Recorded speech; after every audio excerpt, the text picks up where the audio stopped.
It's another fantastic episode of a crazy little thing called Lovdev. Yeah! This is episode 111. 111. Unbelievable. Today's episode is Disabled Sausage.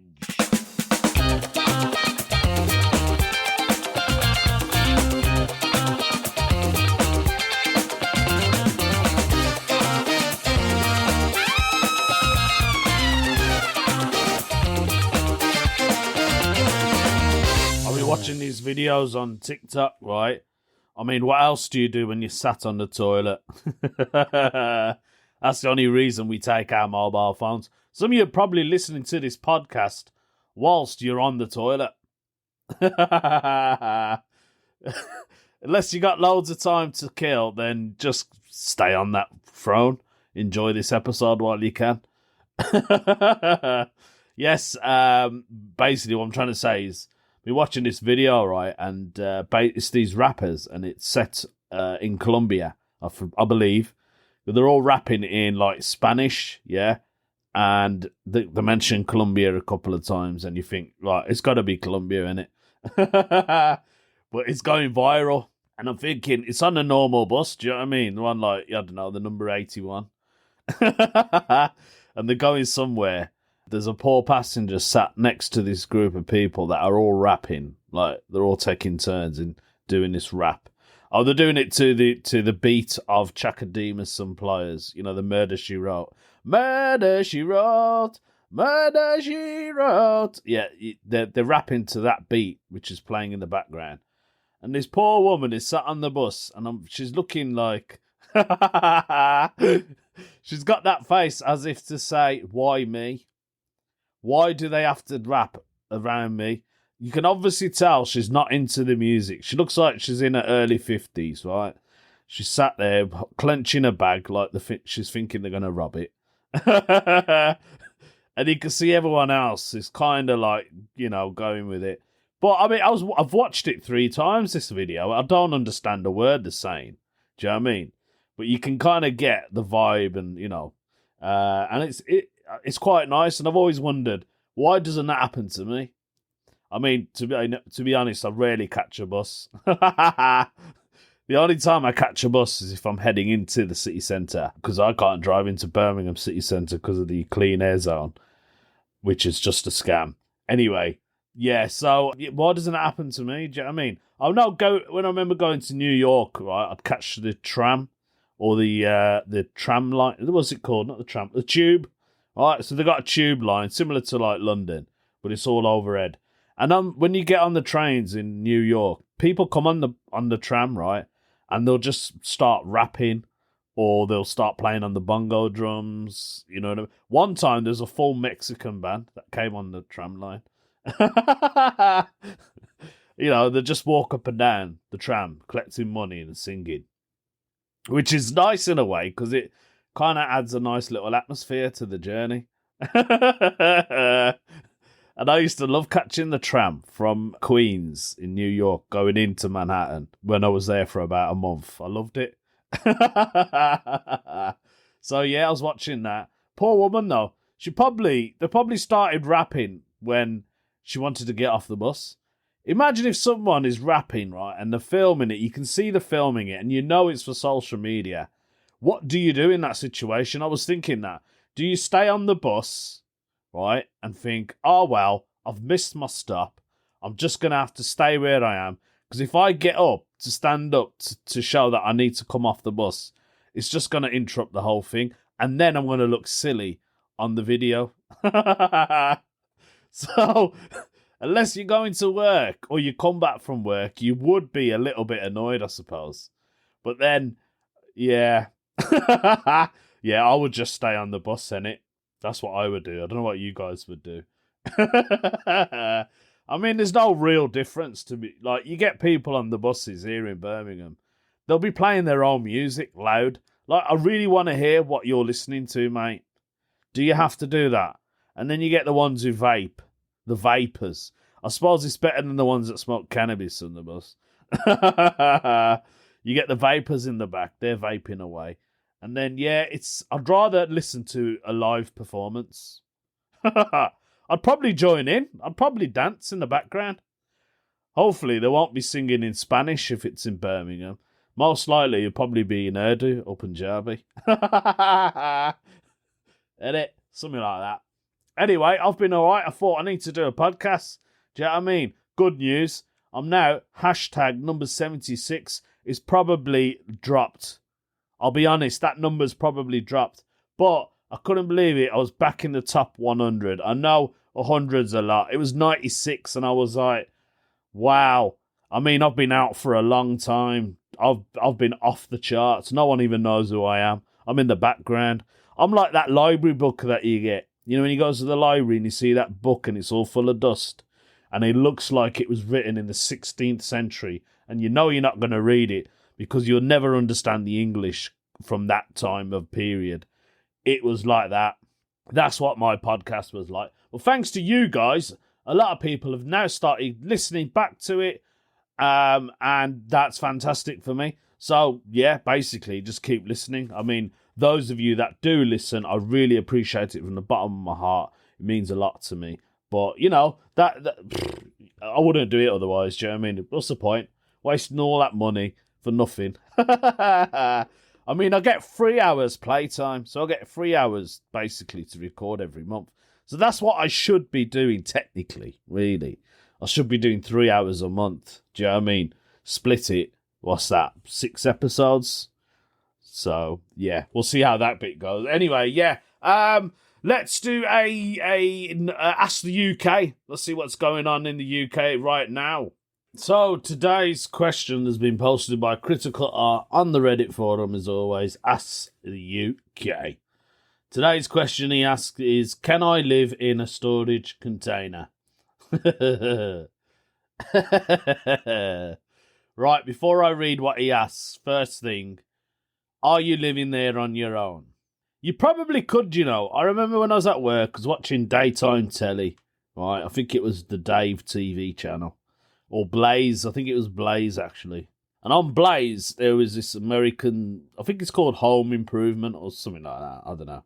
Anyway, this guy bought a load of containers, right, metal containers, and he converted it into a house. Like, he just basically sawed off the windows, the doors, and then he fitted in all the insulation, the wiring, and everything, right? I think he left the metal bit. I can't remember now. No, he boarded them up. He did. He boarded them up. And he painted it, and it became a house. But he realised that he should have added an extra container because he wanted a bigger room. And he realised his living room was tiny. His living room was like the size of a normal container, which is big anyway. Do you know what I mean? But he wanted a bigger room. I think it can be done depending on where you are. And he built his in the middle of the forest. Right, there's no electricity, so he had to get his own power. He had to get his own like insulation and all that stuff, right? So it can be done if you know what you're doing. And then you got to look at how many people are going to live with it there with you, unless you're living on your own. Obviously, you would need planning permission, wouldn't you? I'm guessing you'd need that in England anyway. Wonder if you can do it. I wonder if there is anyone in the UK that has got a house that they converted from a container into that.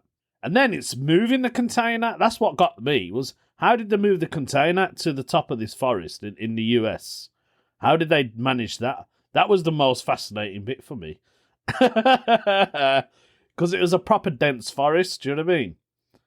I mean, they must have got it up there some way, otherwise they would never have built it. But yeah, it probably can be done. So I want to know what Critical Art is on about. He says, don't want to get into too much detail, but due to personal circumstances, I'm going to be without a house soon. Oh, that's a shame. Having pretty much zero money to my name makes it nearly impossible to rent a flat, even for a month till I have a job and sort some of my income. Thinking of using the rest of my funds to travel across the country since the job opportunities where I live is non-existent. Recently, I've seen that I can rent a 24-hour access storage unit for super cheap. I've seen some go for £8 a week. Do you think I could get away with sleeping in one of these for a month? You're going to be freezing in there, I think. They're not going to allow you to stay in a storage container in a building. I think that's what he's on about. Like a proper storage container, where you store stuff. Your belongings for temporary use. I'm sure there's got to be a contract where it says you cannot stay in there. First of all, is there enough air and oxygen getting into that? And will you be warm enough? It's a good question, though. If you could, I think a lot of people probably would. I don't know if I've mentioned this, but this is true, right? When I used to work at one of my old places when I was full-time, it was basically a forensic hospital, right? And so it's secure, do you know what I mean? There's big fences and gates. It's a bit like a zoo. And someone was living in the, in the roof. So, like where all the boilers are and all the pipes and stuff are, right at the top of the building. Like, you can access that. Someone was living in there. They didn't say who it was, but there was rumour going around that someone got caught. I'll tell you how they got caught. They started doing their washing on one of the wards, right? And I think that's what happened. And they left, a pair of boxers or something like that. This is what I heard. They left a pair of boxers in the washing machine. So they obviously forgot to collect it. I think they tried to find out whose it was and they couldn't find it. And they realised that somebody was living on top of the frigging roof. So, it can be done, I think. He said, I'm not a smoker. I don't drink. I don't do any drugs. I keep myself to myself. Do you think I'll be okay? Isn't that how murderers live? They kind of keep themselves to themselves and live in isolated places. To be honest, mate, I don't have an answer for that. I mean, I can understand your situation at the moment. It's hard for everyone. And those of you, it's even harder if you're losing your house and you can't afford to live somewhere. I've read people have been living in their cars. That's how bad it is in the UK at the moment, which is a real damn shame. Do you know what I mean? It's a real damn shame. I want to know what other people have said, only because I don't know the right answer. Some people might. So someone's put down, the rental agreement will specify that you cannot reside in the unit, which is what I basically said. Day staff will also almost certainly suss you out and evict you. Another one has put down, I will comment again, though £8 a week for storage seems unrealistic unless it's a stand-up cupboard. In my experience, storage is at least £200 to £300 a month. So double check the dimensions. So someone's actually said that £8 doesn't sound like the right fee, which, to be honest, it doesn't really. He's probably right. It's got to be at least 300 to 500, I reckon, for a storage unit. In England, anyway. You got to be, it's got to be that. I would say cut your loss, mate, and look for somewhere else. I'm sure you will find a suitable accommodation. That will leave that at that. I think that's what we'll do. That reminds me of that film, innit? Like Unusual Places where people actually do live. Do you remember that Tom Hanks movie? What's it called? The Terminal? About that dude, right? I mean, I've had to Google this because I don't know the full story. But in the film, Tom Hanks lives in an airport, but it was inspired on a true story. So apparently it was an Iranian national. His name was Mehran Karimi Nasiri. And he lived in Terminal 1 at Charles de Gaulle Airport. I've been there. That's in Paris, yeah. And he was there from 1988 until 2006. So that was a film that Tom Hanks, obviously, they made a true story on it. And he did live in an airport. I mean, it's such a big place like that. You probably could get away with it, couldn't you? I've been to an hospital, right? It's in Birmingham. It's called the Queen Elizabeth Hospital. It's absolutely massive. It's huge. When you look at it, it's like an airport. They've got solar panels on the roof. That's how big it is, right? It's so big, I reckon people probably do live there. Because you could probably get away with it. Unless the staff suss you out, like the other bloke mentioned at the storage unit. I reckon it could happen. I reckon people probably do live there. Like, I've seen homeless people come in now and again. Do you know what I mean? I reckon they go in, they use the showers, right, the public one, if they've got any there, and they freshen up, and then they leave again. Yeah, probably could. In such a big building like that. Oh, the other day I was driving past, there's a place called Warmley, which is on the outskirts of Birmingham, right? And they've built a massive Amazon factory. It is so big. I've never seen it before. And I was in a taxi at the time. And I said to the taxi driver, I said, how long's that been there? I've never seen that. That is massive. He was like, yeah, it's only been there 6 months. It's a new building. Honestly, right, I've never seen a building that big. Shows you how Amazon are expanding, how big they're expanding. So yeah, I think someone could be living in that, innit? They probably are. You probably heard of stories where people live in strange places, innit? Oh well. Talking about weird, how about we do a no stupid question? I mean, this is what the whole podcast is, isn't it, basically? Me just chatting rubbish. So, no stupid questions. I'm going to move swiftly and straightly onto that one. Here we go, ladies and gentlemen. Now, I'm not going to lie. There's 2 questions that I've seen. I might cover both of them. Only because I like both of the titles. Do you know what I'm saying? So I'm going to start with this one being posted by Mo Fricky, I think. Something like that. Anyway, it's very a recent post. It's only been posted a couple of hours. That's how new this post is. I mean, like I said, the amount of things I must miss out on this. It's a very interesting question, right? I want to know why they've asked this, yeah?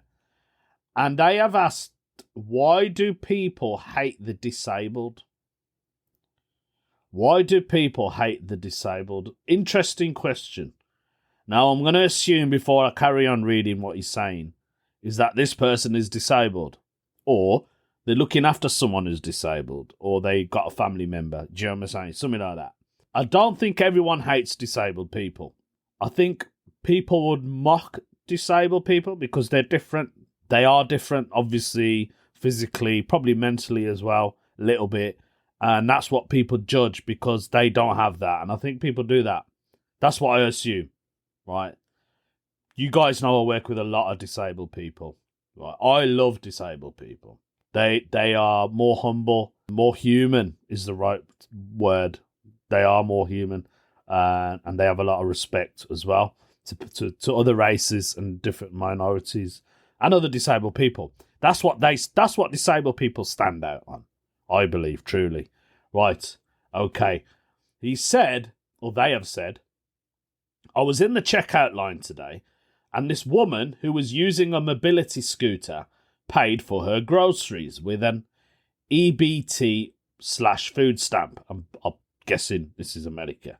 We don't have food stamps in the UK. I think we used to. We don't anymore. Anyway, a man behind her started berating her, saying that people like her are the reason there's not many workers. Right, first of all, this person who's basically taking the Mickey Mouse out of this woman, yeah, is wrong. How can someone who's got a disability put down other people in society? I don't get that. That's absolute nonsense. This bloke has got issues, man. And he needs to look at himself. If anyone who's got a disability is that person. That's what I'm saying. Because they prefer handouts, and most disabilities aren't actually disabilities. So basically trying to say they get stuff for free. Which is true. I'll do a bit about my brother being deaf and getting loads of stuff for free. I'll do it in my set. And I love it. People do look at me and go, oh, why is he doing that? Because it's true. And I'm just taking the Mickey, really. I'm not, it's not nothing offensive, I hope. They've put down, this isn't the only time I've seen something like this. It's mostly online. That's true, because people hide behind their phones. But there are always people bashing those who use handicapped parking, for example, especially if the person in the vehicle gets out and walks into the place of the business they are parked at. That happened to a friend of mine. He was trying to park. I think he went shopping.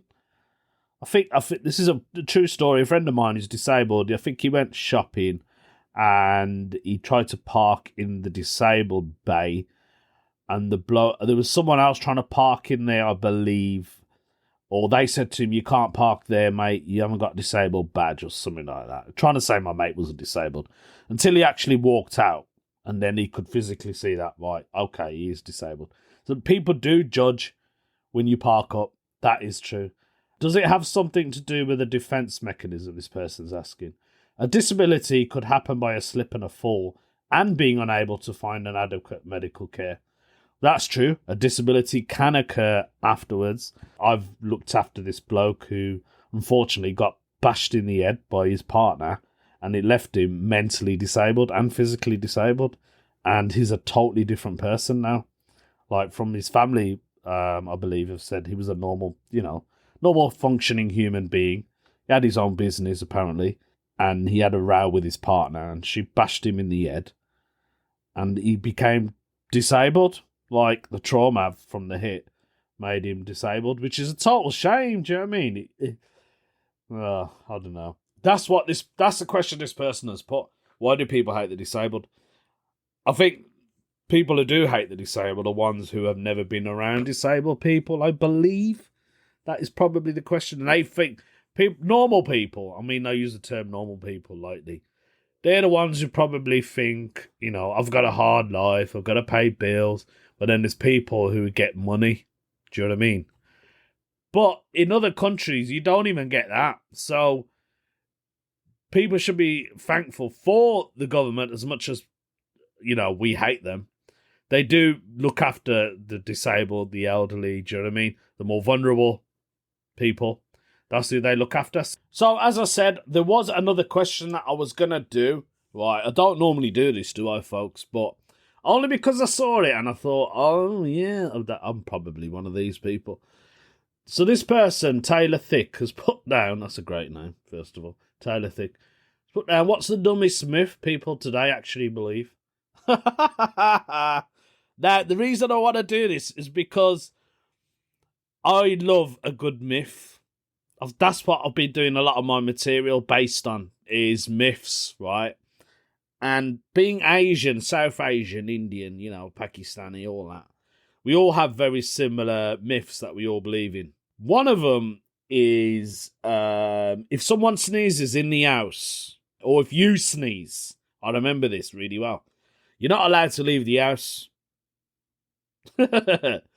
When I used to sneeze when I was a kid before I was going to school, my mum would stop me and she'll go, right, you can't go out yet.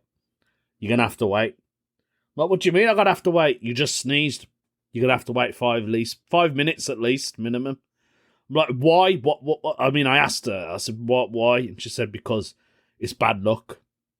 First of all, bad luck, right? I get that. I don't know why I get that, but it's already bad luck if you're stopping someone from leaving. My day is already ruined because I'm going to be late for school or work, because it continued as I got older. So that is a myth. I mean, I don't know where it comes from. I think I did read it, obviously, because I'm writing material about it. I believe it comes from... so if someone sneezes, this is in India, right, before they leave the house, they're not meant to go out straight out afterwards. They have to wait a bit. Only because they believe that if you go out, you're going to catch a cold. That's the reason, I think. Or it's something to do with the devil. Everything's to do with the devil in India. So that's a myth, obviously. But I think this guy's on about something similar but different. So he's put down, the dumbest one that comes to his mind is, we swallow 8 spiders a year in our sleep. And he saw that on a TikTok video. So he researched it and it turns out it's untrue.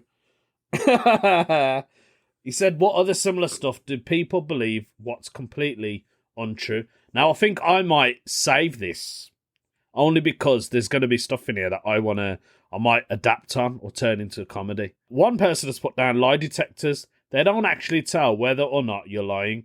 It's just measuring your stress level. That makes sense, obviously.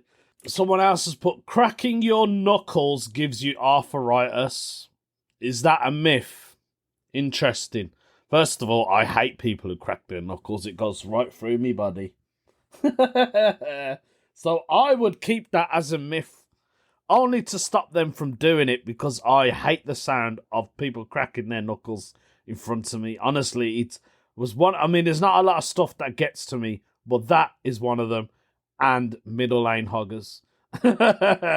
Those two are what really annoy me. So yeah, I wanted to cover that, the myth thing, only because I like, I'm into stuff like that.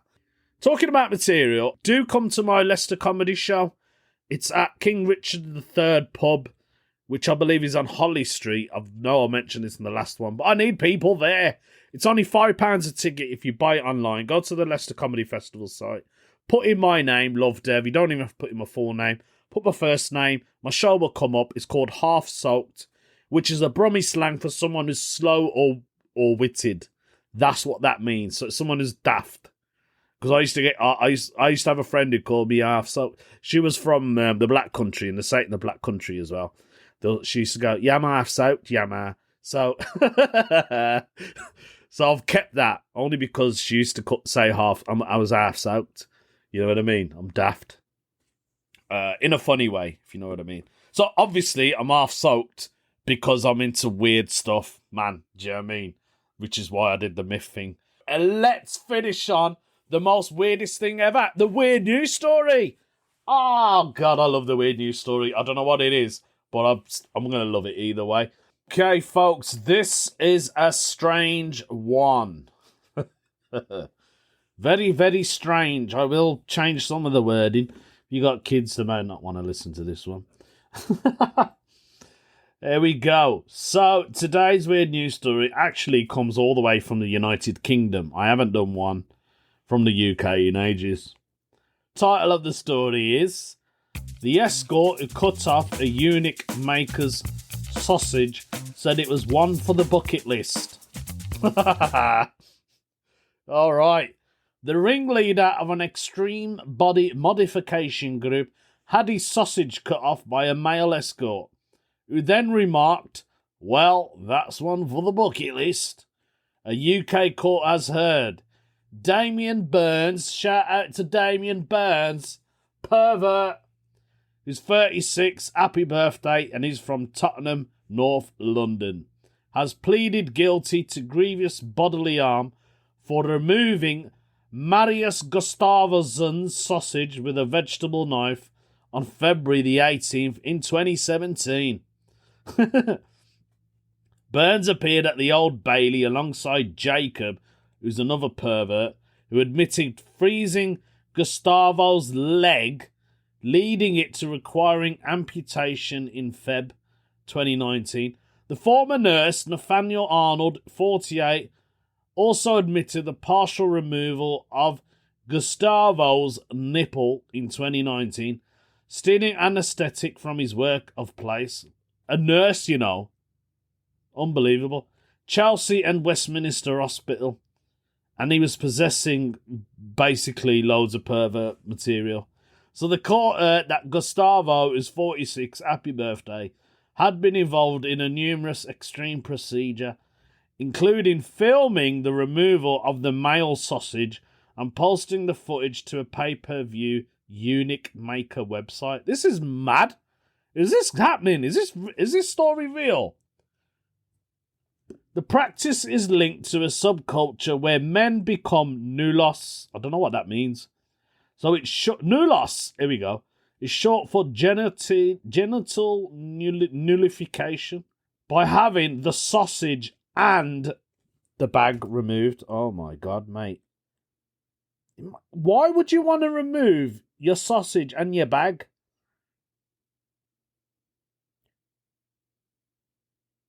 That's really got to me, folks.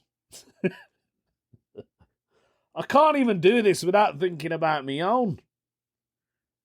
Caroline Carberry, KC, shout out to Caroline Carberry, because she was on the prosecuting service. You are the main one. Should be you getting a shout out. Not friggin' what's his name? I forgot his bloody name. Burns. I bet it did burn. Anyway, said messages between the men spanning 4 years had been found on Gustavo's mobile phone, and the defendant was among 10 people charged for taking part in this extreme body modification. Burns had initially been hired by Gustavo for escort service in December 2016, so he agreed to remove Gustavo's sausage for a fee of £500, saying he was in debt. You're going to have your sausage cut off for £500, mate? Are you mad? This story is unbelievable. I hope this one if you're enjoying this, share it. Texting Gustavo, he said, I have no issue with it, but won't you lose a lot of blood and nearly die? He also expressed concern that he might get into trouble. Gustavo's son explained he would have a local anaesthetic and receive instructions about what to do. On February the 18th, the procedure took place and recorded from 2 angles. Jesus. They had 2 cameras on his sausage. It was going viral. More like viral infection. Afterwards, Gustafsson called 999 and told the operator, I tried to do some surgery on me sausage, the court was told. He was treated in hospital and discharged after a couple of days with a referral to a psychiatric unit for assessment. Clearly needs that. Carberry told the court it had been a life-threatening procedure. When Burns did not receive his payment, he threatened to go to the police.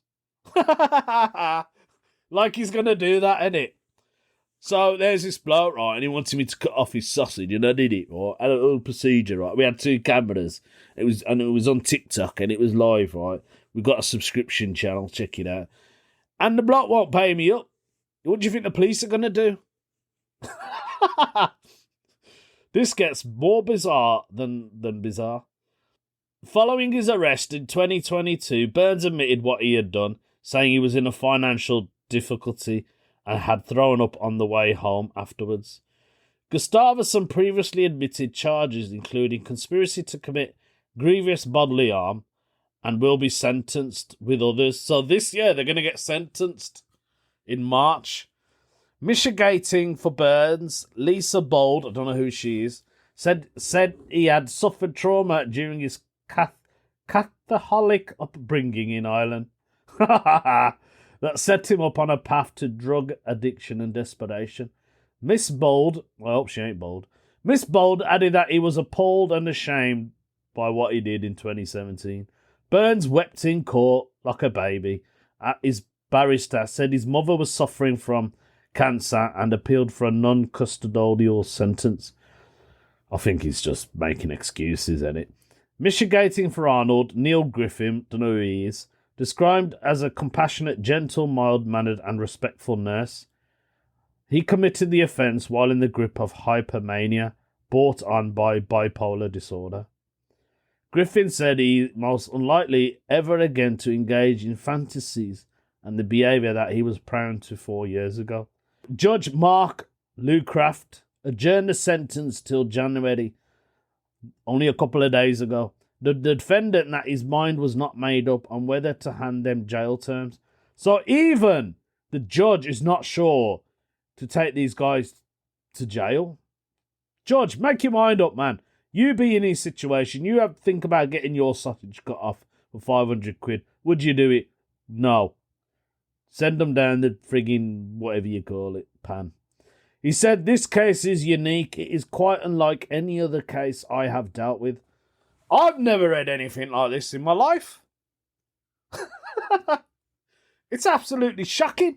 I'm not going to lie, folks. I thought it was set in America. It just shows you don't know where you are in the world. There are weird people out there, innit? Which makes the whole thing of the weird news story. That has fascinated me, man. That story is amazing. I hope you enjoyed it. If you are financially unstable and you're thinking of getting rid of your bits, don't do it. It's not worth it, especially 500 quid. 500,000 or 5 million, maybe. Amazing. Amazing. Anyway, that was today's weird news story. That was today's podcast. I hope you enjoyed it. I will see you for the for the next episode. Take care, folks.